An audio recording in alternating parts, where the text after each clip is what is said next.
देखो Newton's law of cooling, it is special case of Stefan's law. और ये है क्या न्यूटन्स लॉ ऑफ कूलिंग? देखो ये है, सपोज कोई बॉडी, इसका टेम्परेचर है T केल्विन, ठीक है, and T nought is surrounding temperature, ये सराउंडिंग टेम्परेचर है। तो कंडीशन क्या है यहाँ पे? If temperature difference delta T लिख रहा हूं मैं, it is temperature difference of body minus surrounding is small. सबसे अच्छा आंसर मिलेगा वेरी स्मॉल में, स्मॉल में ठीक ठाक है। अगर डिफरेंस आपका लार्ज है तो फिर आपको स्टीफन्स लॉ यहाँ पे अप्लाई करना पड़ेगा, नेट रेट ऑफ एमिशन या net rate of heat fall, rate of heat fall के लिए, है ना, या रेट ऑफ हीट लॉस के लिए। बट अगर टेम्परेचर डिफरेंस स्मॉल है तो स्टीफन्स लॉ से जो अप्रोक्सीमेशन हमने निकाले थे उसको यहाँ पे हम लिख देते हैं। एंड द फार्मूला इज, क्या आता है यहाँ पे फार्मूला? दो तरह से है, एक rate of loss of heat is dq upon dt is proportional to, किसके प्रोपोर्शनल होता है? ये टेम्परेचर डिफरेंस के। या फिर हम इसको ऐसा लिख सकते हैं dq upon dt is equals to k t minus t nought, where k constant is sigma e a and 4t q। ये एब्सोल्यूट टेम्परेचर है केल्विन में, ध्यान रखना। लेकिन T माइनस टी नॉट आपका डिग्री सेल्सियस में भी चलेगा, क्योंकि जो टेम्परेचर डिफरेंस होता है ये डिग्री सेल्सियस स्केल में और केल्विन स्केल में सेम होता है ना। तो ये, लेकिन ये जो वैल्यू है यहाँ पे ये केल्विन में ही लिखना पड़ेगा। So this is constant K और ये K कांस्टेंट ही है यहाँ पे। एंड दूसरा rate of fall in temperature, rate of fall in temperature minus dt upon d small t is proportional to ये अगेन डेल्टा t। और यहाँ पे ये आ जाएगा आपका minus dt upon dt is equals to lambda into t minus t naught, where the lambda constant is sigma e a 4 t naught की power 3 divided by mass into specific heat capacity. तो ये Newton's law of cooling है, लेकिन numerical solve करने के लिए use नहीं होता डायरेक्ट ये फार्मूला, है ना। ये न्यूमेरिकल सॉल्व करने के लिए डायरेक्ट यूज नहीं होता। मैं अभी इसको देखता हूँ यहाँ पे ग्राफ कैसे बनेंगे इसके, और अगर हम इसको देखें यहाँ पे कैलकुलेशन वाला पार्ट थोड़ा सा और हम इंटीग्रेशन वगैरह करके देखते हैं, ठीक है। तो ये है आपका बेटा rate of fall in temperature और ये rate of loss of heat. तो अगर temperature difference between body and surrounding आपका स्मॉल है तो इस बॉडी के जो ठंडे होने की रेट है ना, कि किस रेट से ये ठंडी हो रही है, किस रेट से कूल डाउन हो रही है, किस रेट से ये हीट लॉस कर रही है, ये किसके प्रोपोर्शनल होता है? बॉडी के टेम्परेचर और सराउंडिंग के टेम्परेचर डिफरेंस के प्रोपोर्शनल होता है। So this is the Newton's law of cooling, ठीक है। अभी स्क्रीनशॉट लो इस पेज का, इस पेज का स्क्रीनशॉट ले लो। हेलो, स्क्रीनशॉट ले लो। ऋषभ कल ग्राफ नहीं हुआ था, नीट वाले बैच में ग्राफ हुआ था, अभी मैं बता रहा हूँ यहाँ पे ग्राफ को, ठीक है। स्क्रीनशॉट लो बेटा इस पेज का, इस पेज का स्क्रीनशॉट ले लो। हेलो, ओके, ले लिए स्क्रीनशॉट, ले लिए? Yes sir. देन आते हैं अपन अभी पेज नंबर 2 पे।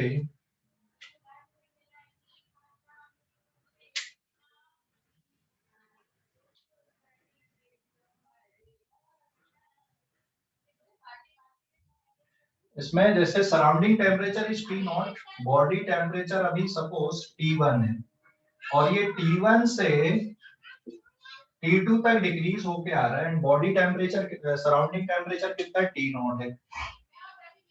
तो जो न्यूटन्स लॉ ऑफ कूलिंग है यहाँ पे, न्यूटन्स लॉ ऑफ कूलिंग, ये किसके इक्वल लिख रहे हैं हम? न्यूटन्स लॉ ऑफ कूलिंग यहाँ पे टेम्परेचर डिफरेंस स्मॉल होना चाहिए, तो it is rate of falling temperature minus D upon D T is equal to lambda of T minus T nought. What is that T? ये T जो है ना, ये एवरेज टेम्परेचर है बेसिकली यहाँ पे। तो न्यूमेरिकल सॉल्व करने के लिए आप इस फार्मूले को डायरेक्ट यूज नहीं कर सकते हैं, या करोगे तो थोड़ा लेंदी प्रोसेस हो जाती है। अभी मैं यहाँ पे इसको थोड़ा और सिंप्लीफाई करते हैं अपन। So d T upon t minus T not is equal to lambda d t with negative sign, और इसको अगर मैं इंटीग्रेट कर दूं यहाँ पे, है ना, एंड लिमिट ऑफ इंटीग्रेशन देखो, t इक्वल्स टू 0 पे बॉडी का टेम्परेचर है T1, एनी टाइम t पे बॉडी का टेम्परेचर कितना हो गया? T2 हो गया आफ्टर 90। तो इसका जो इंटीग्रेशन आएगा यहाँ पे सॉल्व करने पे, इसका इंटीग्रेशन आएगा बेटा log of t minus T not, and अभी यहाँ पे आपको लिमिट पुट करना पड़ेगा T1 से T2, and it is minus lambda T. ठीक है, और जब आप यहाँ पे लिमिट पुट करोगे तो log m minus log n वाला टर्म आपका बचेगा, ये log m minus log n वाला टर्म बचेगा, तो it is log of t2 minus t nought whole divided by t1 minus t nought. ठीक है, and it is equals to minus lambda T. यहाँ से log हटाओगे तो इधर पे एक्सपोनेंशियल लग जाएगा, it is t2 minus t1 divided by T1 minus T naught is equals to e की पावर माइनस लैम्डा टी। ठीक है, एंड इसको और सिंप्लीफाई करते हैं अपन, तो it is T2 minus it is T nought is equals to T1 minus T nought of e की पावर माइनस लैम्डा टी।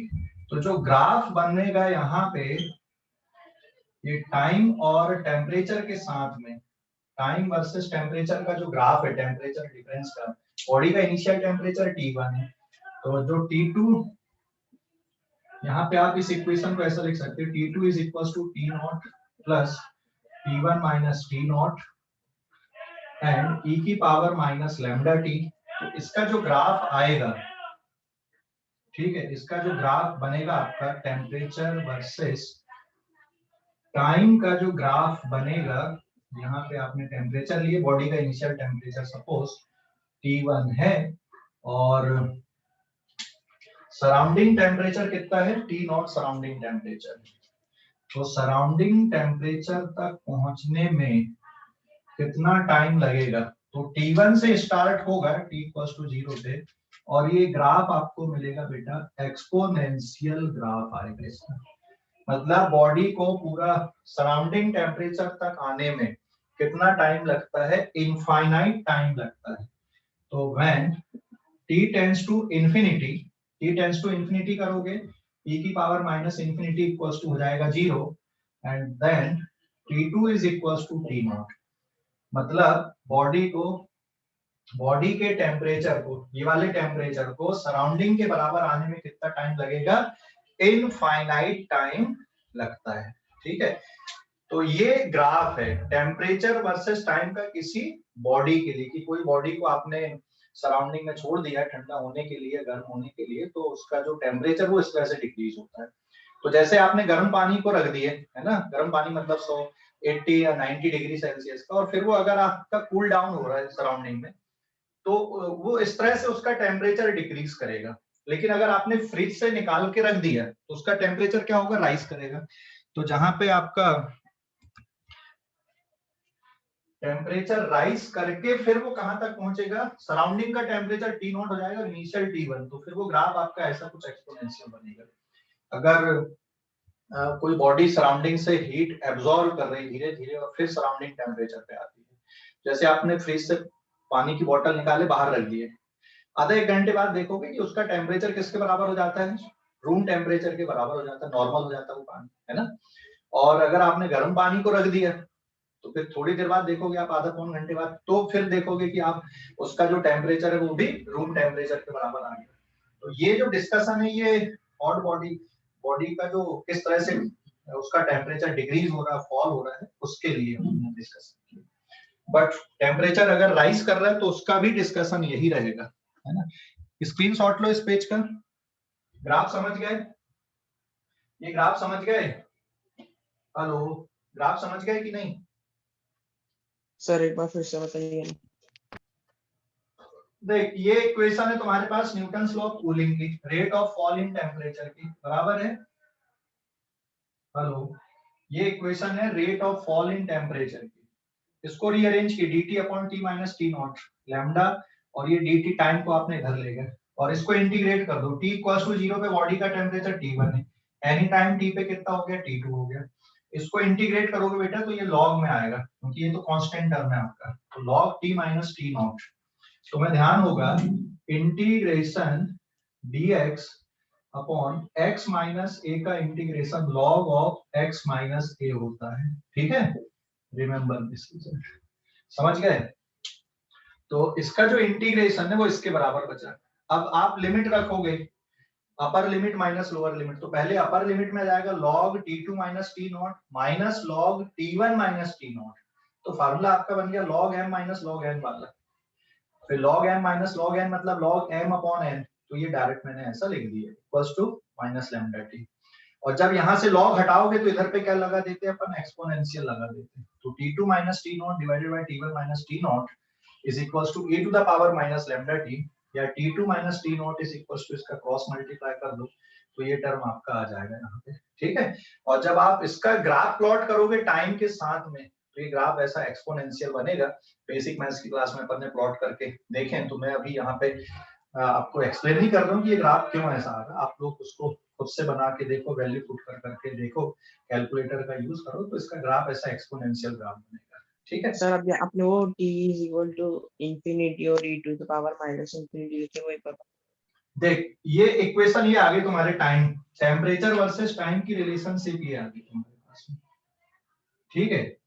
तो बॉडी का टेम्परेचर T1 है, बॉडी का जो टेम्परेचर है वो सराउंडिंग के टेम्परेचर तक कितनी देर में पहुंचेगा, तो इनफाइनाइट टाइम लगता है। t tends to infinity e की power minus infinity equals to होता है 0। तो अगर ये वाला टर्म आपका पूरा 0 हो गया तो t2 की वैल्यू किसकी इक्वल आ गई, यहाँ पे t नॉट की इक्वल आ गई। समझ गए? हेलो, हाँ सर समझ गए। ओके, क्लियर हो गया अभी नहीं? तो बॉडी को पूरा ठंडा होने में कितना टाइम लगता है, इनफाइनाइट टाइम लगता है। बॉडी को ठंडा होने में इनफाइनाइट टाइम लगता है, मतलब कि सराउंडिंग टेम्परेचर तक आने में इनफाइनाइट टाइम लगता है, ये इसका मतलब है। लेकिन इनफाइनाइट टाइम का मतलब ये नहीं है कि जैसे आपने 80 डिग्री सेल्सियस तक पानी गर्म किया है ना नहाने के लिए, फिर छोड़ दिया उसको, तो आप देखोगे कि आधा पौन घंटे में वो नॉर्मल टेम्परेचर पे आ जाता है। तो शुरुआत में तो बहुत जल्दी जल्दी ठंडा होता है, फिर जैसे जैसे उसका टेम्परेचर सराउंडिंग के पास पहुंचता है, उसके कूल होने का जो रेट है वो और डिक्रीज होते जाता है। तो गुनगुना पानी आपको देखोगे आप बहुत देर तक गुनगुना ही रहता है ना, टेम्परेचर धीरे धीरे डिक्रीज होता है। लेकिन 80 से 70 जल्दी आ जाएगा, 70 60 थोड़ा देर से आएगा, 60 से 50 और थोड़ा देर से आएगा। समझ गए? Hello, yes sir. ये तो ग्राफ हो गया टेम्परेचर वर्सेस टाइम का। अगर अपन लॉग के साथ में इसके ग्राफ को प्लॉट करें तो कैसे बनेगा, स्क्रीनशॉट लो इस पेज का, स्क्रीनशॉट ले लो, ले लिए? Yes sir. अभी देखो ये इक्वेशन थी तुम्हारे पास में, यहाँ पे इस इक्वेशन को हम अगर हम लॉग के साथ में लिखें तो ये ग्राफ फिर कैसा बनेगा लॉग के साथ में, है ना। देखो यहाँ पे अपर limit minus lower limit put करोगे तो now this will be log of t2 minus t naught minus log of t1 minus t naught is equals to minus lambda t। इसको और सिंप्लीफाई कर दें अपन, so it is log of t2 minus t naught, क्योंकि ये term तो fix है आपका t equals to 0 पे, it is minus lambda t plus log of t1 minus t naught, so this is y equals to mx plus c। अभी बताओ जरा graph कैसा बनेगा इसका, इट इज स्ट्रेट लाइन, है ना, ये स्ट्रेट लाइन ग्राफ आएगा टाइम के साथ में। और आप इधर क्या ले रहे हैं यहाँ पे, it is log of T2 minus T not का ग्राफ, है ना।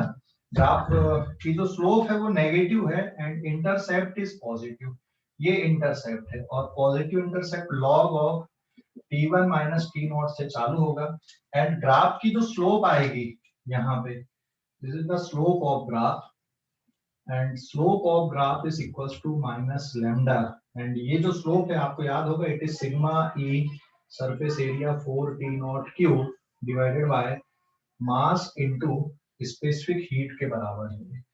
इस ग्राफ की जो स्लोप आएगी, है ना, नेगेटिव स्लोप। समझ गए कि नहीं? हेलो, अरे समझ गए? yes hello, yes okay, screenshot लो इस पेज का। तो ये मैथमेटिकली पार्ट हो गया। यहाँ पे दोनों ग्राफ अपन ने देख लिए, टेम्परेचर वर्सेस टाइम के साथ में भी देख लिए और लॉग के साथ में भी अपन ने ग्राफ देख लिए, है ना, कि सर लॉग पेज नंबर नहीं डाले आपने जी। ये कौन सा है? पेज नंबर 3 है। Yes sir. Okay fine, so this is page number 3। अभी स्क्रीनशॉट लो इस पेज का, ले लिए? स्क्रीनशॉट ले लिए?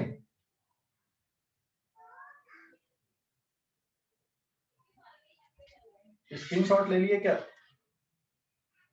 Yes sir. Yes sir. तो rate of fall in temperature को न्यूमेरिकल सॉल्व करते टाइम कैसे करना है? अभी एक्चुअल में एक चैलेंज ये आता है कि भाई न्यूमेरिकल में हम कैसे सॉल्व करेंगे इनको, है ना, और न्यूमेरिकल किस टाइप के बनते हैं वो भी मैं बता रहा हूँ अभी। तो ये जो फार्मूला है ना, इसको थोड़ा सा मॉडिफाई करके लिखते हैं अपन अभी। मैं इसको मिटा दूं।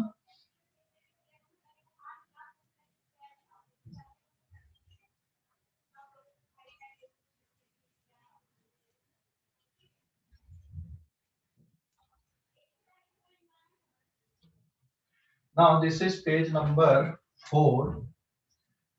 देखो, बॉडी को T1 से T2 तक आने में T टाइम लग रहा है, तो एक्चुअल में आप इससे सॉल्व करोगे तो फिर आपको इंटीग्रेशन में फंसना पड़ेगा, इंटीग्रेट करना पड़ेगा, है ना। तो इसको आप इंटीग्रेशन करने की जरूरत नहीं है क्योंकि टेम्परेचर डिफरेंस स्मॉल है। तो ये जो फार्मूला है ना आपका, ये dt मतलब यहां से यहां तक किस रेट से ये डिक्रीज हो रहा है, ये वाला जो टर्म है आपका। और ये जो टर्म है ना, ये बॉडी का एवरेज टेम्परेचर और सराउंडिंग टेम्परेचर का डिफरेंस है। तो न्यूमेरिकल सॉल्व करने के लिए आपको जो फार्मूला है वो इस तरह से यूज नहीं करना है, आपको ऐसे यूज करना है। dt माइनस साइन क्यों लगा हुआ है यहाँ पे? क्योंकि बॉडी का टेम्परेचर डिक्रीज हो रहा है, T2 is smaller than T1। तो आप इसको ऐसा लिख सकते हो, it is T1 minus T2 divided by T is equal to lambda, और ये एवरेज टेम्परेचर है बॉडी का and this is surrounding temperature. तो न्यूमेरिकल सॉल्व करने के लिए आपको ये यूज नहीं करना, आपको न्यूमेरिकल्स के लिए ये फार्मूला यूज करना है क्योंकि इसमें इंटीग्रेशन। हाँ बोलो। सर T1 T2 में से T1 बड़ा रहेगा ना? हाँ, इसमें T1 बड़ा है यहाँ पे, मतलब आप हमेशा आपको ये फार्मूला यूज करना है न्यूमेरिकल सॉल्व करने के लिए। वो इंटीग्रेशन वाला भी कर सकते हो लेकिन उसमें अननेसेसरी के भारी कैलकुलेशन हो जाएंगे, तो अपन क्यों उलझे उस भारी कैलकुलेशन में। तो न्यूमेरिकल सॉल्व करने के लिए न्यूटन्स लॉ ऑफ कूलिंग के जो क्वेश्चंस हैं, जो न्यूमेरिकल्स आपके सॉल्व होंगे वो इस फार्मूले से सॉल्व होंगे। मैंने ये जो फार्मूला लिखा ना, ये इसी का पार्ट है। इसका पार्ट कैसे है? dt मतलब यहां से यहां तक कितना टेम्परेचर चेंज होगा। माइनस साइन क्यों है यहाँ पे? dt मतलब इनफाइनाइट स्मॉल चेंज के लिए लिखते हैं। तो ये टेम्परेचर छोटा है, ये टेम्परेचर बड़ा है, इसलिए यहाँ माइनस का साइन है ना, बस। तो यहाँ पे मैंने उल्टा लिख दिया, इसलिए माइनस का साइन हट गया। तो टी की जगह dt की जगह t ले लिए और माइनस dt की जगह हमने T1 माइनस T2 ले लिए। माइनस साइन लेना तो T2 माइनस T1 आएगा क्योंकि ये चेंज इन टेम्परेचर है बॉडी का। एंड ये क्या टी, ये कौन सा टी यहाँ पे? एवरेज टेम्परेचर आप बोलोगे, है ना। dt टाइम पे जो टेम्परेचर है बॉडी का वो कितना, तो that is the average temperature. तो ये कोई हमने अलग से फार्मूला नहीं लिखा है, फार्मूला वही है ना। It is not the new formula, ये न्यू नहीं है, इसी का पार्ट है। इसी को देखकर हमने ये लिखा है क्योंकि dt मतलब फाइनल टेम्परेचर माइनस इनिशियल। तो फाइनल कौन सा आपका T2, इनिशियल कौन सा T1। तो ये माइनस का साइन अगर आपको हटाना तो T1 माइनस T2 कर दोगे, और ये जो T है ना वो एवरेज है, किसका एवरेज है, फाइनल और इनिशियल टेम्परेचर का, जिसको आप बॉडी का टेम्परेचर बोल रहे हो। ठीक है, तो ये जो फार्मूला लिखा हूं मैंने न्यूटन्स लॉ ऑफ कूलिंग का, ये नया कुछ नहीं है, इसी फार्मूले को लिखने का एक तरीका है। अब क्वेश्चन आंसर कैसे होते हैं इसके, देखो क्वेश्चन आंसर कैसे बनेंगे, है ना।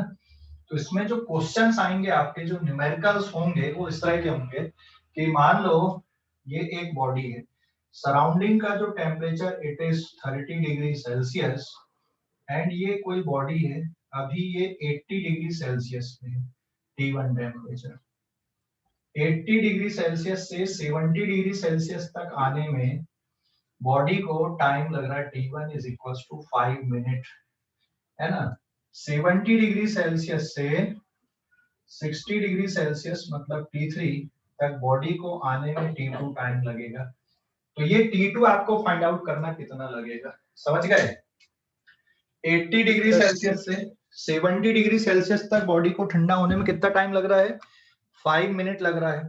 तो 70 डिग्री से 60 डिग्री तक आने में कितना टाइम लगेगा, 5 मिनट लगेगा कि 5 मिनट से ज्यादा लगेगा कि 5 मिनट से कम लगेगा, ज्यादा लगेगा, ज्यादा लगेगा, है ना। 5 मिनट से ऑफकोर्स ज्यादा लगेगा। तो अब आप इसको ना minus D T upon D T equals to lambda into T minus T nought से भी करोगे, लेकिन इसमें आपके कैलकुलेशन बहुत भयंकर हो जाएंगे, बढ़ जाएंगे। तो आप क्या करो, ये वाली टेक्निक यूज कर लो, यहाँ पे इसी का स्पेशल फॉर्म हमने लिखा है। तो इक्वेशन क्या बनेंगी, दो इक्वेशन बनेंगी, लैम्डा कांस्टेंट इसकी जरूरत नहीं पड़ेगी यहाँ पे, अगर हम उसको सॉल्व कर लें, सिंप्लीफाई कर लें, तो ये कितना आ जाएगा यहाँ पे, इट इज डायरेक्ट लिख रहा हूँ मैं, हाँ कितना लिखोगे पहले, 80 माइनस 70, ये degree Celsius divided bye T, T1 मतलब 5 मिनट, है ना, एंड इक्वल्स टू लैम्डा, फिर it is 80 plus 70 by 2 minus 30। ठीक है, surrounding temperature is 30 degree Celsius. तो ये आपकी इक्वेशन आ गई T1 से लेकर T2 तक जाने की, और T2 से T3 तक जाने की क्या आ जाएगी, अभी देखो ये T1 से T2 और T2 से T3 तक टेम्परेचर डिक्रीज हो रहा है, तब इक्वेशन क्या बन जाएगी यहाँ पे, it is given as equation number 1, and यहां से यहां पर के लिए जब आप लिखोगे it is 70 minus 60 divided by T2, ये भी आपका डिग्री सेल्सियस में, it is equals to lambda, and 70 plus 60 by 2 minus 30, this is equation number 2। अब दोनों इक्वेशन को डिवाइड कर दो, equation 1 is divided by equation number 2, ठीक है। इक्वेशन 1 को इक्वेशन 2 से डिवाइड कर दें, इक्वेशन 1 को इक्वेशन 2 से डिवाइड कर दें, तो कितना आ जाएगा, now equation number 1 is divided by equation number 2, तो यहाँ पे कितना बचेगा, 10 degree Celsius divided by 5 minute whole divided by, यहाँ पर भी कितना 10 degree Celsius divided by 5 minute, oh sorry T2, ये हमें नहीं पता, इज इक्वल्स टू, यहाँ पे है लैम्डा, इसका एवरेज 75 माइनस सर 30, लैम्बडा तो कैंसिल हो जाएगा ना, हाँ वो कैंसिल हो जाएगा ना, अभी कर रहे हैं ना, एंड डिवाइडेड बाय लैम्डा, यहाँ पे कितना आएगा, 65 माइनस 30। तो देख सकते हो यहाँ पे जो टर्म कॉमन है कैंसिल आउट कर दो। मैंने यहाँ पे ना 60 से 70, 70 से 60 लिया, मतलब 80 से 70, 70 से 60, जरूर नहीं कि ऐसा ही लो, कुछ और भी ले सकते हैं, मतलब यहाँ पे मैंने कैलकुलेशन कम हो इसलिए मैंने डेटा ऐसा लिया कि ये कटेगा तुम्हारे, तो आपके कैलकुलेशन थोड़े ज्यादा हो बस, है ना, बट मेथड यही रहेगी। सो लैम्डा से लैम्डा कैंसिल हो गया, this implies that T2 divided by 5 minute is equals to, यहाँ पे कितना बच रहा आपका 45, और यहाँ पे बचेगा आपका 35, है ना, डिग्री सेल्सियस टर्म आपका कैंसिल आउट हो जाएगा, तो 5 1 जा 5, 5 7 जा 35, so this implies that T2 will be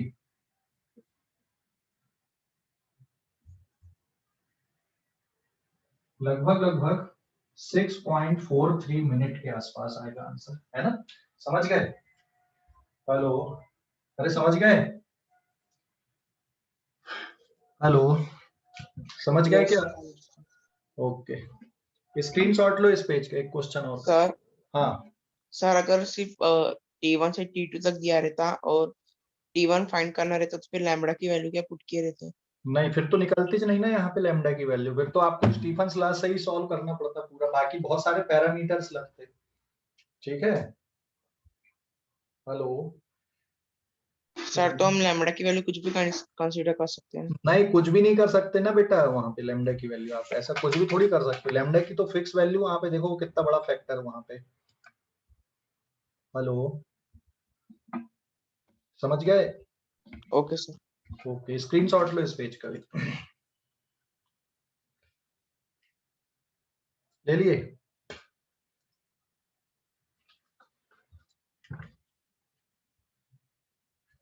then page number 5 पे आते हैं अपन अभी।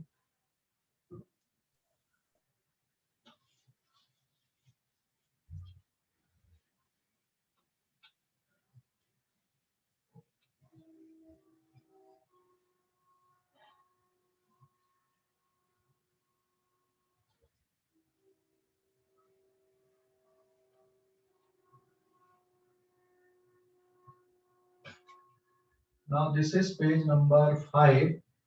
देखो अभी तो डायरेक्ट ध्यान रखो, किसी बॉडी का टेम्परेचर T1 से T2 तक आने में टाइम T लग रहा है, सराउंडिंग टेम्परेचर T0 है। फार्मूला क्या लिखोगे? T1 minus T2 upon T lambda T1 plus T2 by 2 minus T0। ये न्यूमेरिकल सॉल्व करने के लिए फार्मूला है। ठीक है, ध्यान रखना इसको। न्यूमेरिकल सॉल्व आपको इसी तरह से करना है। फिर से एक क्वेश्चन ले रहा हूं मैं अब यहाँ पे। क्वेश्चन ये है कि मान लो किसी बॉडी का जो टेम्परेचर है ये अभी 80 डिग्री सेल्सियस है।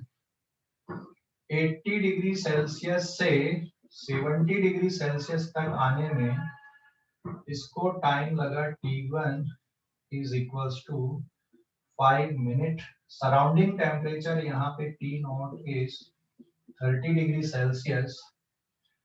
फिर ये 60 डिग्री सेल्सियस पे आएगी बॉडी और 60 से फिर 50 डिग्री सेल्सियस पे आएगी, है ना। लेकिन यहाँ पर का टाइम आपको निकालना है। तो 80 से 70 तक का टाइम 5 मिनट है। आपको निकालना कहां से कहां तक का है?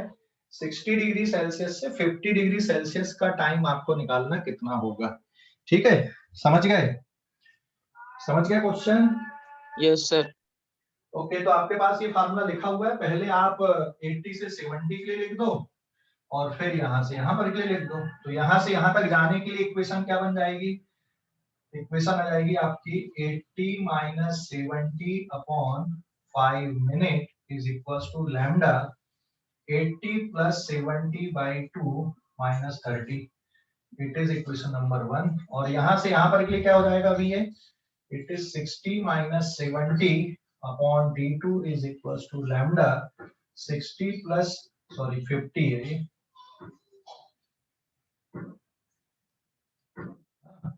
60 plus 50 by 2 minus 30। It is given as equation number 2। दोनों इक्वेशन को डिवाइड कर दो। तो now first equation is divided by second. तो यहाँ पे बचेगा 10 degree Celsius upon 5 minute whole divided by, यहाँ पर भी है 10 degree Celsius upon T equals to, यहाँ पे ये है लैम्डा और ये कितना आएगा यहाँ पे 75 minus 30 divided by lambda upon ये कितना यहाँ पे 55 माइनस 30। तो ये लैम्डा लैम्डा हो गया कैंसिल। तो T2 divided by 5 minute is equals to यहाँ पे हो गया आपका 45 डिवाइडेड बाय 25 एंड ये 5 से 5 कट गया। सो T2 इज इक्वल्स टू कितना टाइम लग रहा है यहाँ पे? 9 मिनट लग रहा है, बराबर। सेम ही क्वेश्चन था, 70 से 60 तक जाने में 6.4 के आसपास मिनट लग रहे थे, लेकिन 60 से 50 तक आने में कितना टाइम लग रहा? 9 मिनट टाइम लग रहा है ना। सर अगर 50 to 40 निकालना है तब भी हम ऐसे करते हैं ना, डिवाइड। अभी वैसे ही करते हैं, अभी समझ गए? आपको ऐसे ही करना, मतलब यही फार्मूला लगाना, इसी तरह से सॉल्व करना है। क्लियर हो गया अभी कि नहीं? हेलो, क्लियर यस हो सर। गया? ओके।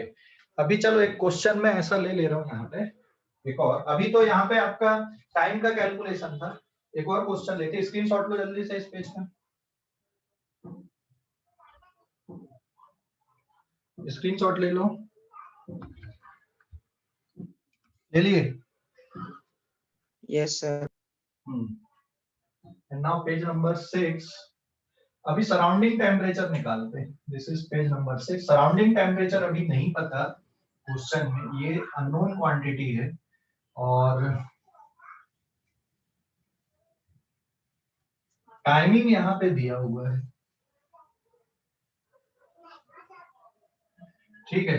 80 से 70 तक आने में आपको लग रहा है 10 मिनट और यहाँ पे आपको लग रहा है 12 मिनट। सराउंडिंग टेम्परेचर कितना है, समझ गया क्वेश्चन?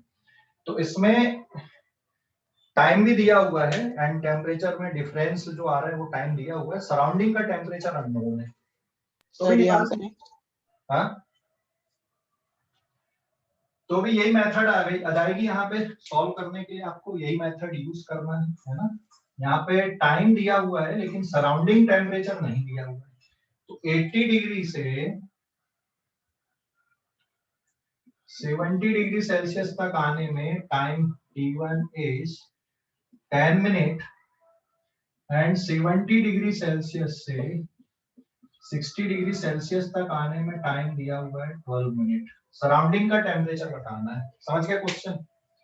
सराउंडिंग टेम्परेचर आपको निकालना है, ठीक है। तो सराउंडिंग टेम्परेचर कैसे निकालोगे, फार्मूला वही रहेगा, यही आप लिखोगे यहाँ पे 80 minus 70 divided by 10 minute is equals to lambda 80 plus 70 by 2 minus T nought, और फिर यहाँ पे आप क्या लिख दोगे, it is 70 minus 60 upon 12 minute is equals to lambda to 70 plus 60 by 2 minus t naught. So this is equation number 1 and this is equation number 2. दोनों को डिवाइड करते हैं अपन। Now equation 1 is divided by equation number 2. देखो solve करके कितना आता है, equation 1 को इक्वेशन 2 से डिवाइड कर दो, देखो सॉल्यूशन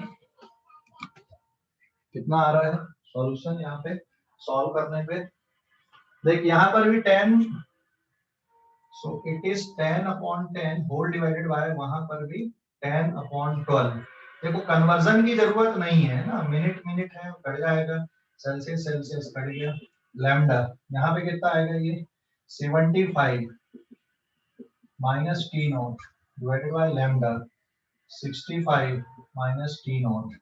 अभी इस पे देख सकते हो ये 10 कट गया, ये लैम्डा कट गया, मिनट से मिनट कट गया, तो सॉल्व करने पे ये हो जाएगा आपके पास में 12 divided by 10 and it is 75 minus T not upon 65 minus T not. This implies that cross multiply कर दो, तो इसका 12 का क्रॉस मल्टीप्लाई इधर होगा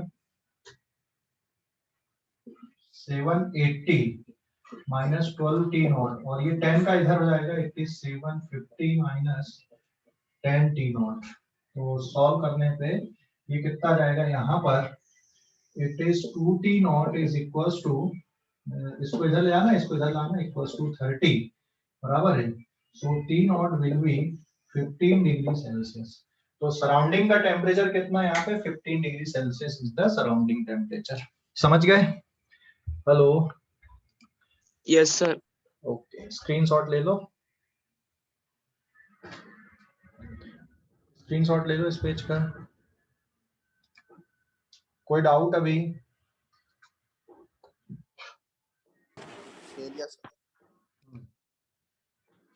अच्छा, इसमें ये तो न्यूटन्स लॉ ऑफ कूलिंग की है आपने, चलो अगर यहाँ पे सराउंडिंग का टेम्परेचर मैं ले लूं कि ये सराउंडिंग टेम्परेचर है 30 डिग्री सेल्सियस, आपने फ्रिज में से पानी निकाला 10 डिग्री सेल्सियस पे, 10 डिग्री सेल्सियस से पानी को 15 डिग्री सेल्सियस तक, डेटा कुछ ऐसे लें कि अपन आ गया जाए,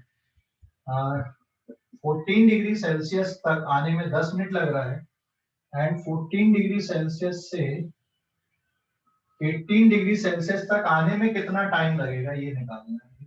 तो अभी ये क्वेश्चन थोड़ा अलग हो गया है ना। तो इसमें क्या न्यूटन लॉ ऑफ कूलिंग लगेगा या नहीं लगेगा? लगेगा बिल्कुल। आप यहाँ पे इसको न्यूटन लॉ ऑफ हीटिंग बोल सकते हो, समझ गए। यहाँ पे जो वाटर है वो थर्मल रेडिएशन को क्या कर रहा है, वहां पे लॉस कर रहा था, यहाँ पे गेन कर रहा है, बट फार्मूले में कोई फर्क नहीं आएंगे। ठीक है, फार्मूला मेथड आपका यही रहेगा, फार्मूले में कोई फर्क नहीं आएगा, बिल्कुल वैसे ही हो जाएगा। यहाँ पे देखो अभी सॉल्व कर लेते हैं अपन, फार्मूले में कोई फर्क नहीं आएगा। ठीक है, क्या जाएगी भाई इक्वेशन, यहाँ पर आप इसको लिख दो पहले, यहाँ से यहाँ तक जाने के लिए it is 10 minus 14 divided by 10 minute is equals to lambda 10 plus 14 divided by 2 minus 30 and दूसरी इक्वेशन हो जाएगी it is 14 minus 18 divided by t2 is equals to lambda 14 plus 18 by 2 minus 30। दोनों इक्वेशन को डिवाइड कर दो, it is equation number 1, it is equation number 2। Now 1 equation is divided bye 2, यहाँ पे कितना बचेगा आपका -4/10, ये मिनट है, डिवाइडेड बाय यहाँ पर भी कितना है -4/T2 -4/T2 and lambda lambda cancel out हो गए, लैम्डा इनटू ये कितना आएगा यहाँ पे 12 30 डिवाइडेड बाय ये भी लैम्डा, ये कितना आएगा 16 -30 बराबर। तो लैम्डा लैम्डा कैंसिल, -4 तुम्हारा हो जाएगा कैंसिल, और ये सॉल्व करने पे बचेगा आपका T2/10 मिनट विल बी, ये कितना आएगा यहाँ पे -18 by -14 -14, फिर से माइनस माइनस कट गया तुम्हारे। ठीक है, तो ये हो जाएगा 9/7 90/7, तो T2 will be given by 90/7 minute and the answer is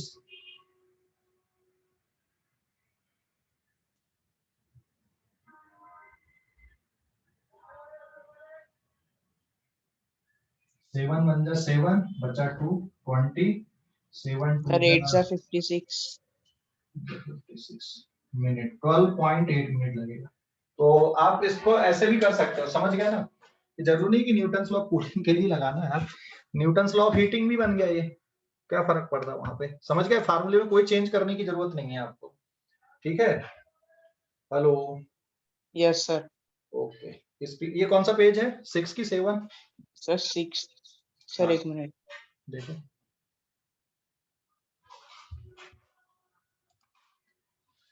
कौन सा है,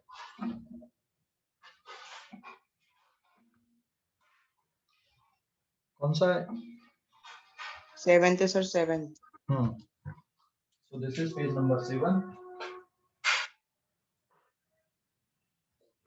ठीक है, स्क्रीनशॉट लो इस पेज का, फार्मूले को चेंज करने की जरूरत नहीं है आपको, यहाँ पे वैसे ही अप्लाई हो जाएगा। ले लिए? Yes sir. पेज नंबर 8 पे आ रहा हूँ मैं अभी, स्क्रीनशॉट लो। हो गया, हो गया क्या? Yes sir. अभी ये black body spectrum but different temperature के साथ, और फिर हम पढ़ेंगे Wien's displacement law. Now this is page number 8। Black body spectrum क्या होता है? Black body spectrum, black body spectrum at different temperature.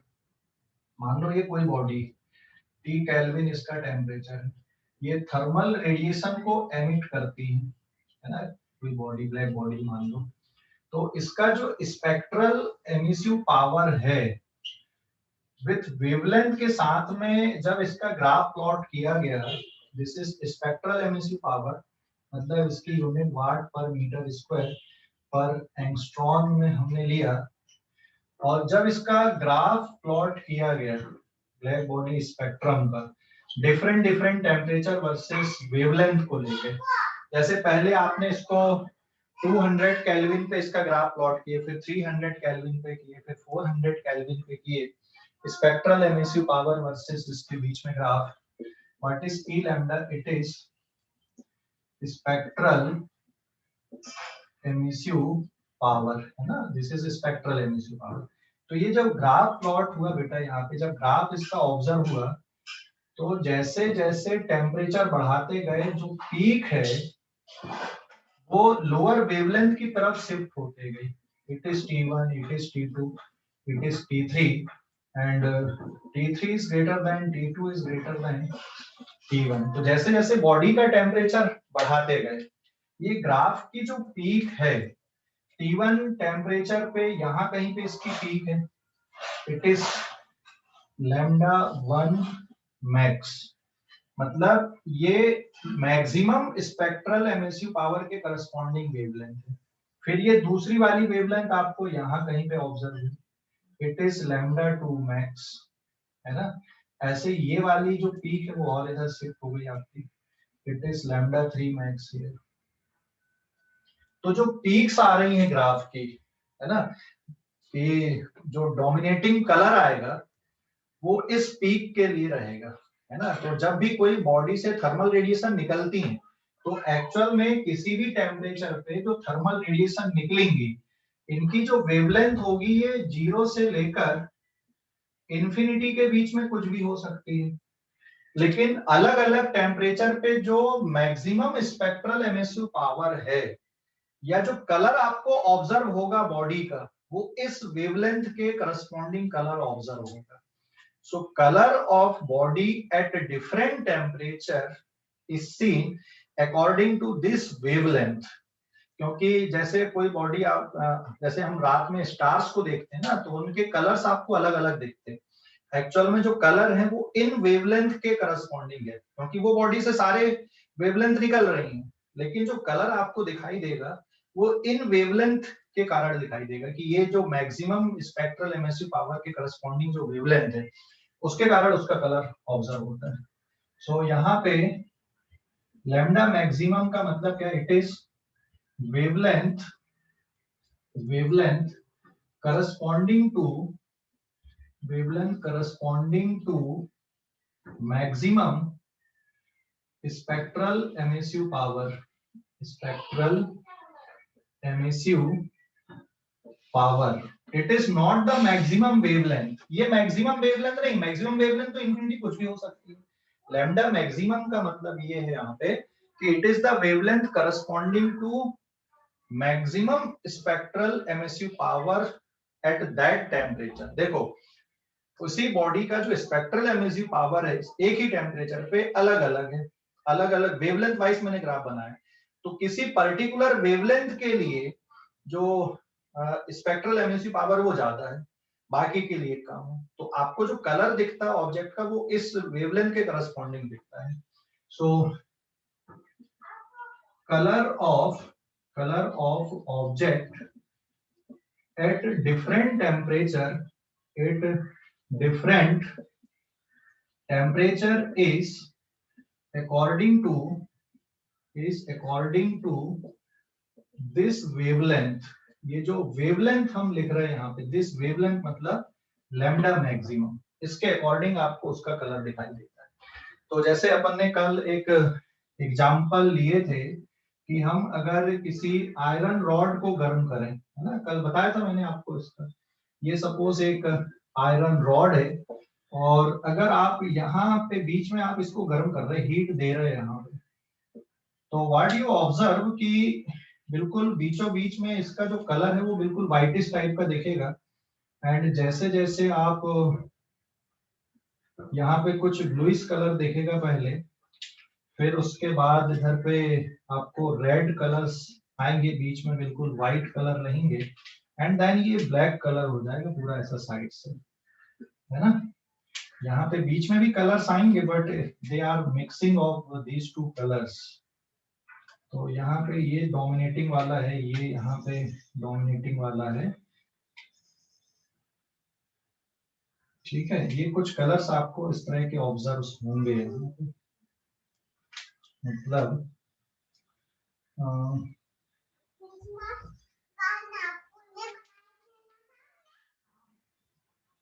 जैसे यहाँ पे बिल्कुल आपको कैसा कलर दिखाई देगा, ये एकदम वाइट दिखाई देगा यहाँ पे स्पेक्ट्रम का, है ना, आयरन रॉड का। तो यहाँ पे आपको बिल्कुल वाइट दिखाई देगा, इधर पे आपको रेड दिखाई देगा, इधर पे आपको वायलेट जैसा दिखाई देगा, बीच में आपको येलोइश कलर दिखाई देगा एंड देन ऑरेंज। तो सबसे ज्यादा टेम्परेचर कौन से वाले पोर्शन का अगर अपन देखें तो सबसे ज्यादा टेम्परेचर यहाँ पर है ना, बीच में व्हाइट वाले पोर्शन का, फिर यहाँ पर T2, फिर इधर पे T3। तो T1 इज, जैसे मैं इसको T1 ले लूं, यहाँ पे ये T2 और ये T3, तो ये T3 is greater than T2 is greater than T1। जो ब्लैक एंड दिख रहा है उधर का टेम्परेचर कम है, तो बिल्कुल व्हाइट वाला जो रीजन दिख रहा है आपको वहां पर का टेम्परेचर ज्यादा। एक ही बॉडी है, एक ही बॉडी को आप गर्म कर रहे हैं, लेकिन उसके अलग अलग टेम्परेचर पे जो कलर्स आपको दिखते हैं वो अलग अलग दिखते हैं, है ना। मैं एक स्क्रीन शेयरिंग कर रहा हूँ, देखो अभी फिर से वो कल जो अपन ने देखे थे, ये दिख रहा है ना स्क्रीन शेयरिंग पे, है ना। एक आयरन रॉड को गर्म करते हैं तो जहां पर का टेम्परेचर सबसे ज्यादा है वो बिल्कुल व्हाइटिश दिखेगा, फिर उसके बगल में yellowish, cherry red, dull red and black. एक ही बॉडी है ना। तो एक ही बॉडी के अलग अलग टेम्परेचर पे जो स्पेक्ट्रम होते हैं वो थोड़े से अलग आएंगे आपको। नेचर एक जैसा रहेगा कर्व का, लेकिन जो पीक होती कर्व की पीक एक पर्टिकुलर वेवलेंथ के लिए होती है, समझ गए ना। तो बॉडी का टेम्परेचर जितना ज्यादा होगा, जो पीक होती है वो किधर शिफ्ट होती है, लोअर वेवलेंथ की तरफ। जैसे अगर आप आयरन रॉड को देखो, एक एंड से चलते हैं अपन, पहले ब्लैक दिख रहा, ब्लैक मतलब वहां पर वेवलेंथ आपको बहुत ज्यादा आएगी, है ना, विजिबल स्पेक्ट्रम के बाहर चली गई, इसलिए वो ब्लैक दिख रहा है वहां पे, ठीक है। तो टेम्परेचर T1 है, डार्क के बाद डल रेड जैसे ही आएगा, तो डल रेड में जो पीक आ रही है वो डल रेड कलर के लिए।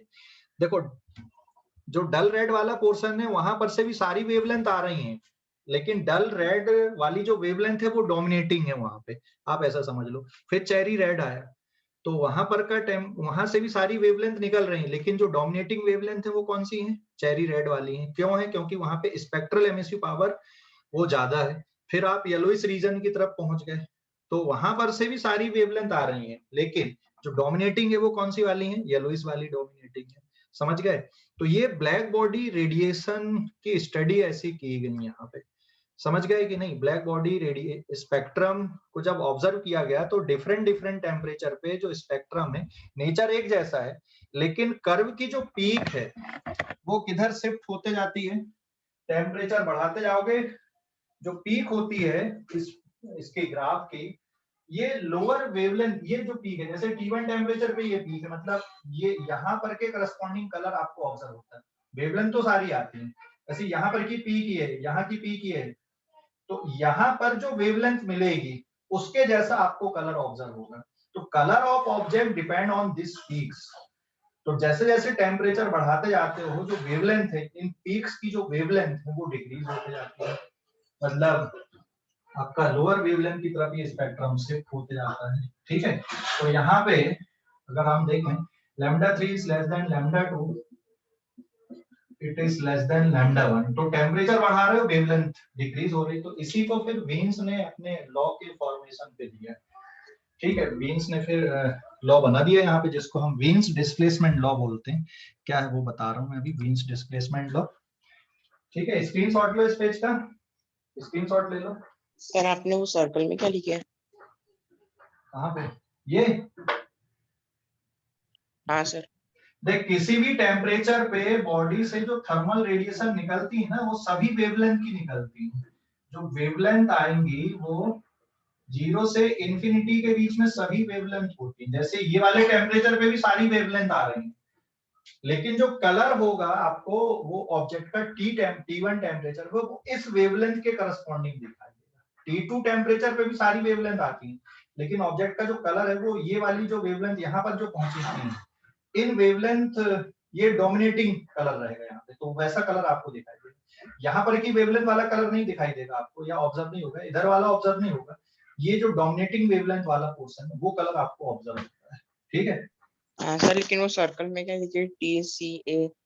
TCA नहीं बेटा, T केल्विन, किसी बॉडी का टेम्परेचर T केल्विन है, this is the temperature of any body, T kelvin, ठीक, समझ गए।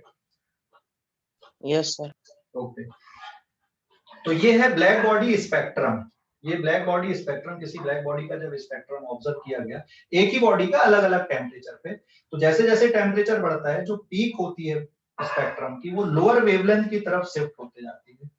ठीक है, इसलिए कल अपन ने जो एक्सप्लेनेशन पढ़े थे ना, कल अपन ने एक और चीज बताए थे कि जैसे रात में जब आप स्टार्स को देखते हो तो उस स्टार्स में किसी का कलर आपको येलोइश दिखता है, किसी का रेडिश दिखता है, किसी का ऑरेंज जैसा दिखता है, किसी का एकदम ज्यादा वाइट दिखता है। इसका मतलब क्या होगा, जो रेड है उसका टेम्परेचर ज्यादा है कि कम है? रेड वाले का टेम्परेचर कम या ज्यादा है? रेड का टेम्परेचर कम आएगा। ठीक है, जैसे अगर हम विबग्योर देखें यहाँ पे, विबग्योर, तो wavelength of violet color is less than of green color, it is less than that of red color। तो ज्यादा वेवलेंथ रेड कलर की। ठीक है, मतलब टेम्परेचर रेड कलर के लिए कम आएगा, कम वेवलेंथ किसके लिए? वायलेट कलर के लिए। तो टेम्परेचर कैसा होगा?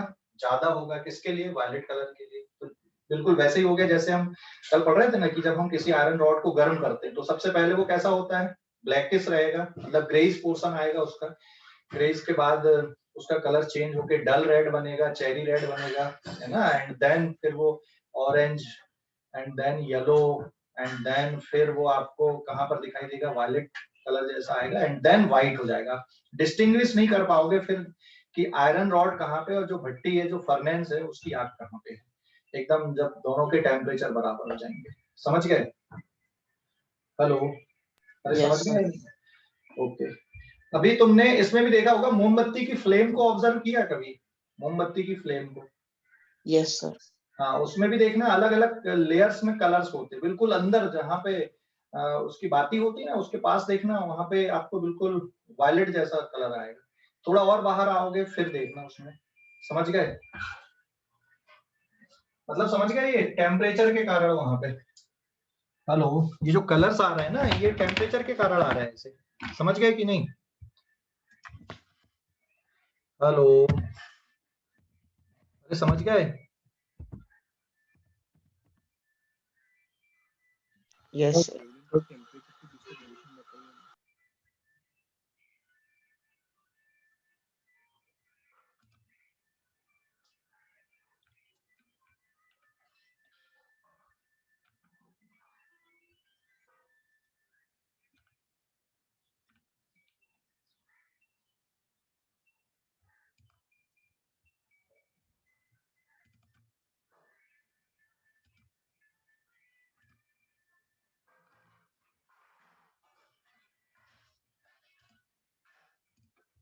ये देखो, ये फ्लेम के जो कलर दिख रहे हैं यहाँ पे। Yes, sir.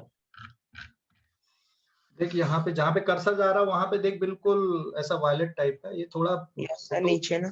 हाँ, नीचे पे उतना अच्छा रेजोल्यूशन नहीं है फोटो का, नहीं तो आपको बिल्कुल अच्छे से ऑब्जर्व होते ये। ठीक है, ओके। तो अब मैं यहाँ पे डिस्कस कर रहा हूँ Wien's displacement.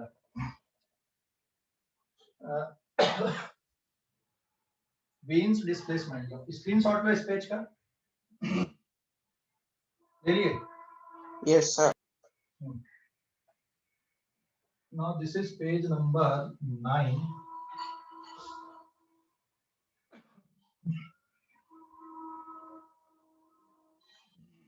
This is page number 9. Wien's displacement law.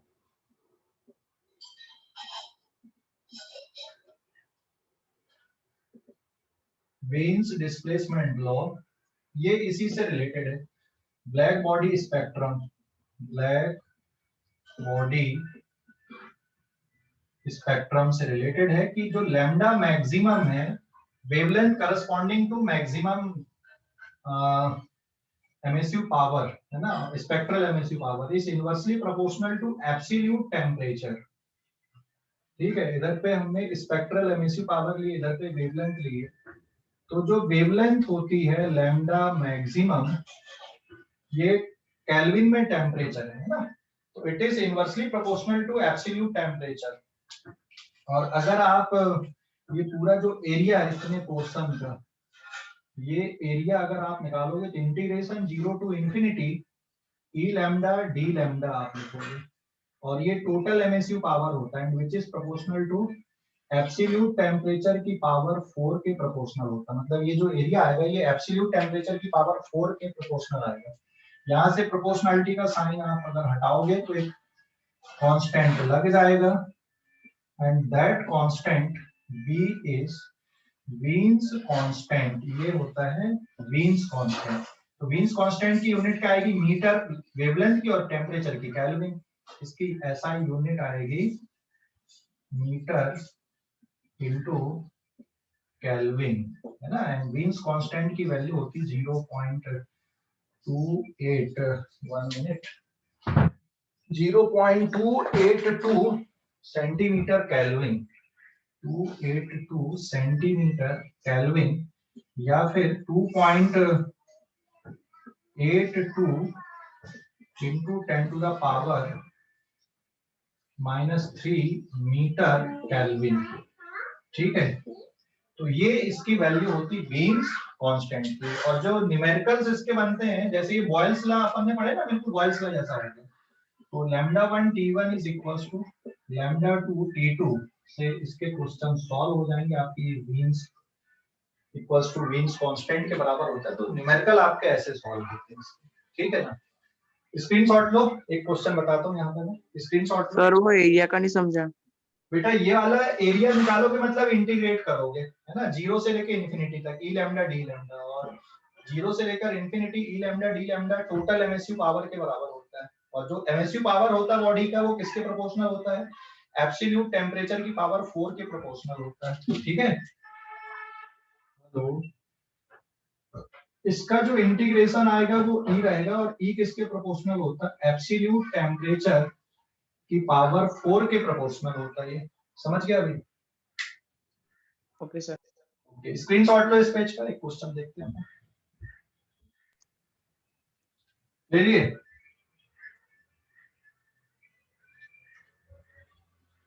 Screenshot ले लिए?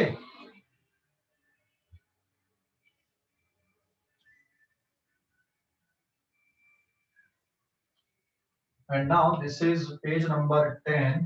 यहाँ पे क्वेश्चन ये है कि दो स्टार्स हैं, एक का टेम्परेचर है 6000 केल्विन, और इससे जो पीक आ रही वेवलेंथ की that is corresponding to 4000 angstrom. एक दूसरा स्टार है, इसका टेम्परेचर अननोन है, लेकिन जो वेवलेंथ रिसीव हो रही है यहाँ पे λ2 maximum, it is of 5000 angstrom.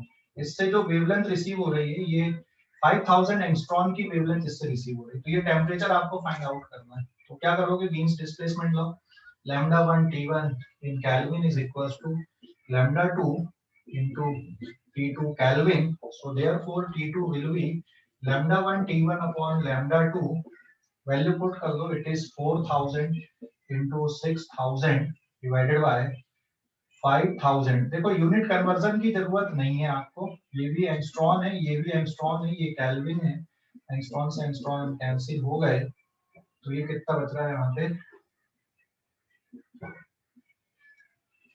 4800 kelvin दूसरे वाले स्टार का टेम्परेचर है। तो इसके क्वेश्चंस ऐसे होते हैं वीन्स डिस्प्लेसमेंट लॉ के, समझ गए? सर अगर टेम्परेचर डिग्री सेल्सियस में दिया रहा तो उसको केल्विन में तो कन्वर्ट फिर करना केल्विन में कन्वर्ट करना, बिना कन्वर्ट किए कैलकुलेशन नहीं करना, ठीक है। तो फिर केल्विन में कन्वर्ट करना, समझ गए? हेलो सर वो जो एरिया वाला पार्ट है वहाँ पे ई डायरेक्टली प्रोपोर्शनल है या ई भी एरिया में इंक्लूड होता है? नहीं, ई कैसे इंक्लूड होगा? 0 to infinity E lambda D lambda ये पूरा एरिया बन गया, और जो पूरा एरिया बन गया वो एमएसयू पावर बन गया यहाँ पे, ठीक है। अच्छा, मतलब ई ही एरिया है ना? हाँ, ई ही एरिया है, and that is proportional to absolute temperature की पावर 4, ठीक है। हाँ सर। ओके, स्क्रीनशॉट लो। अब सन से हमारी अर्थ पे जो रेडिएशन आती है ना, उसकी कितनी इंटेंसिटी हमको रिसीव होती है वो कैसे कैलकुलेट करेंगे अपन, देखते हैं। स्क्रीनशॉट ले लो, ले लिए? हेलो, ले लिए क्या? Yes, sir.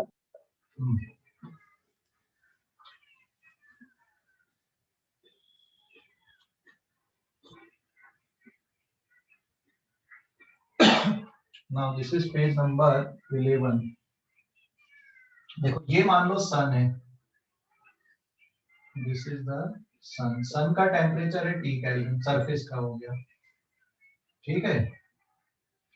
सन की रेडियस R है और सन के सेंटर से अर्थ तक का जो डिस्टेंस हो गया ये स्मॉल r आ गया। दिस इज रेडियस ऑफ सन, ये डिस्टेंस हो गया सन से यहाँ तक, ये रेडियस ऑफ अर्थ है, ठीक है, r। तो यहाँ पे जो सोलर इंटेंसिटी आपको मिल रही है, दिस इंटेंसिटी, आप इसको किसके बराबर लिखोगे? Power divided by area.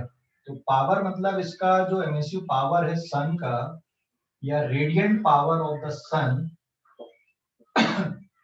ये किसके बराबर आएगा? Radiant power of sun is sigma surface area 4 pi r square, this is the radius of sun, into temperature of sun की पावर 4। और यहाँ पे ये हम इंटेंसिटी की बात कर रहे हैं कि जो सोलर इंटेंसिटी है हमारे अर्थ पे कितनी आ रही है। So this power is sigma into 4 pi rs square into temperature of sun, kelvin में लेना है, पावर 4। एंड ये जो एरिया, ये इस पूरा सरफेस एरिया यहाँ से यहाँ तक का आएगा जहां तक हमको सोलर रेडिएशन मिल रही है, it is 4 pi small r square के बराबर। तो ये इतनी इंटेंसिटी हमको अर्थ पे रिसीव होती है।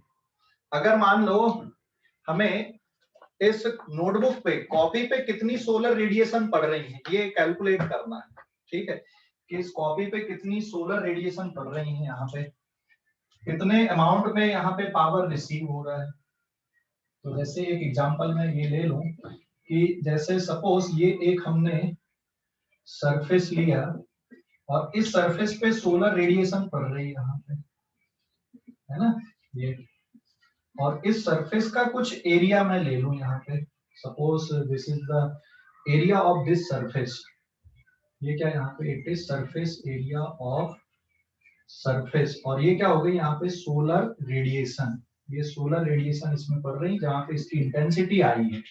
तो इसमें कितना पावर रिसीव हो रहा है यहाँ पे? तो power received is equals to intensity into area. So the power received on this surface P naught will be given by intensity का फार्मूला ये है आपके पास में, है ना? ये intensity it is sigma into 4 pi into rs square into t की power 4 divided by 4 pi small r square into this is the surface area।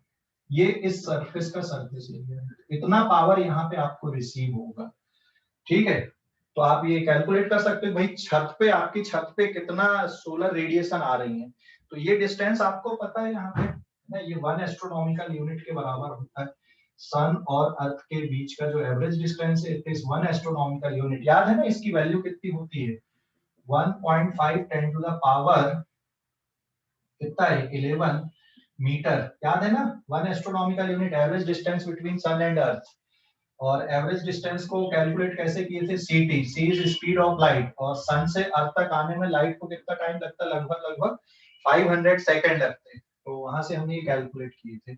अब सन की रेडियस अभी हमें नहीं पता, अगर सन की रेडियस पता होगी तो हम यहाँ पे वैल्यू पुट कर सकते हैं कि भाई सन से जो रेडिएशन निकल रही है उसकी सरफेस से उसका कितना पावर है, और हमारे अर्थ पे जो इंटेंसिटी पहुंच रही है, intensity equals to power of object divided by the whole surface area जहां पे आप देख रहे हैं। तो दिस इज द इंटेंसिटी। हाँ हेलो, बोलो अभी क्या बोल रहे? सर ये कुछ भी नहीं समझा। अरे ये ऐसा है कि ये जो सन है ना, सन से हमारी अर्थ पे कितनी सोलर इंटेंसिटी आ रही है, समझ गए? सर बट ये फॉर्मूला देख, पी वाला जो फार्मूला वो सन के लिए तो वही हो गया ना आपका सिग्मा, स्टीफन्स लॉ से लिख दिया आपने। सन एक ब्लैक बॉडी है, स्टीफन्स लॉ लगा दिए वहां पे, रेडियंट पावर ऑफ सन, ठीक है। हेलो सर,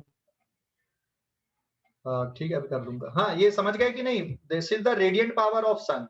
फिर अर्थ पे कितनी इंटेंसिटी आ रही है? तो radiant power of sun divided by area, जहां तक जितने एरिया पे वो पूरा फैल रहा है वहां पे रेडिएशन।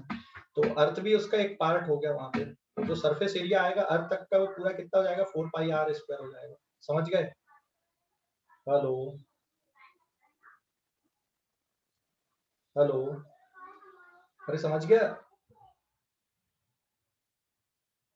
हेलो, समझ गया क्या? हाँ सर समझ गया। हाँ, अब मान लो तुमको अपनी छत पे कितना सोलर पावर रिसीव हो रहा है, तो power received on any surface, जैसे आपकी छत पे कितना पावर रिसीव हो रहा है, तो इंटेंसिटी इनटू छत का एरिया मल्टीप्लाई कर दो, तो ये निकल गया। तो this is the surface area of your roof, या फिर जहां पे आप इसका कैलकुलेशन कर रहे हो। ठीक है, समझ गए अभी?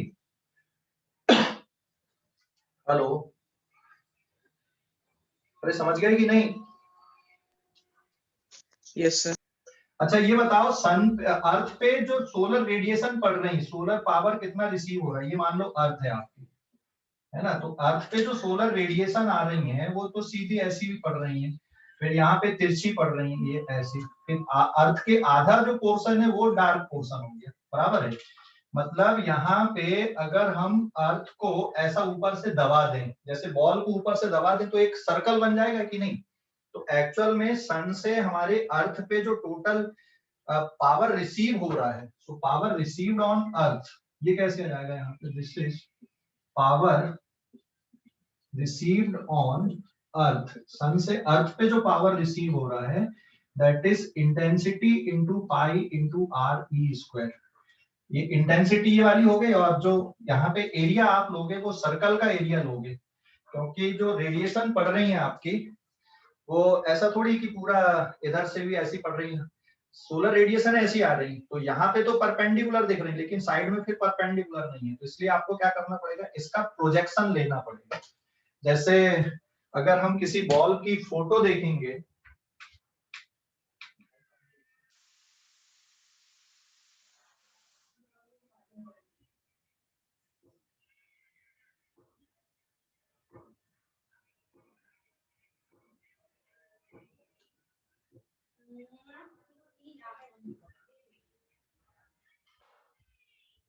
जैसे बॉल पे तुम लाइट डालो, उसकी लाइट की इमेज कैसी बनेगी?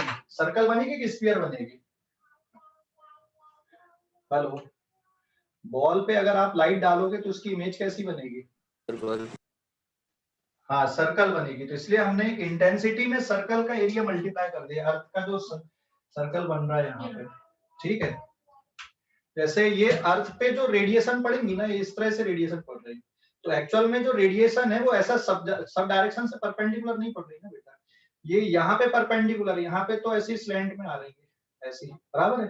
तो आप समझ लो रेडिएशन पड़ रही, तो इसको आप दबा दें तो, या फिर आधा आप ऐसा इमेजिन कर लो, तो इसका जो प्रोजेक्शन आएगा वो कैसा बनेगा, यहाँ पे ये सर्कल बनेगा। तो अगर हमारे अर्थ पे कितना सोलर पावर रिसीव हो रहा है ये निकालना है, तो आप ये इस तरह से सॉल्व कर सकते हैं। इंटेंसिटी में आप पुट कर दो, तो ये 4 पाई से 4 पाई वाला टर्म आपका कैंसिल हो गया, it is sigma into R S square T की power 4 divided by small R square into pi R E square. ये जो टर्म है ना, ये कांस्टेंट है आपका, this is the constant term here, है ना?